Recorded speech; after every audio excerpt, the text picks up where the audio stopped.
আমি বিতর্কে যাব না, কিন্তু একটা ভুল মেসেজ যাবে বিরোধী দলের পক্ষ থেকে যখন একটা অভিযোগ আকারে বা যে কোনো আকারে বলা হোক যে আমাদের একজন মাননীয় সংসদ সদস্য কোরআন আর আয়াতের ভুল ব্যাখ্যা দিয়েছে।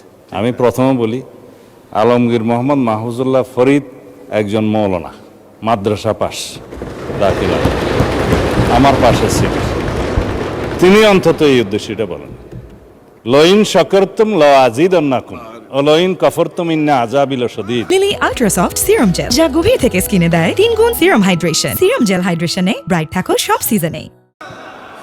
যেটা উনি বলেছেন সেইটা প্রাসঙ্গক্রমে বলেছে। আমরা যদি আল্লাহর নিয়ামতের শুকরিয়া আদায় করি, আল্লাহ আমাদেরকে আরো বাড়িয়ে দেয়। যদি শুকরিয়া আদায় না করি, অলইন কাফারতুম ইন্না আযাবি লাশাদীদ, আল্লাহ আযাব বাড়িয়ে দিতে পারেন। এখন এটা পলিটিক্যালি কেন বক্তব্য হবে, এটা দিয়ে কেন পয়েন্ট অফ অর্ডারে বাড়ানো হবে, এটা ঠিক হয় না। মাননীয় স্পিকার, তিনি বলেছেন, সৎ উদ্দেশ্যেই বলেছেন, এবং আমরা যেন আল্লাহর শুকর গুজার করি।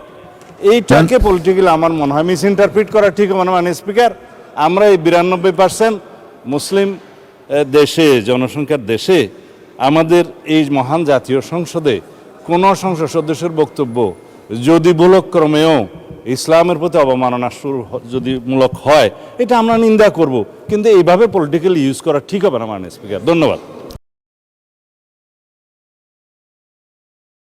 Lily ultra soft serum gel, যা গভীর থেকে স্কিনে দেয় 3 গুণ সিরাম হাইড্রেশন। সিরাম জেল হাইড্রেশনে ব্রাইট থাকো সব সিজনে।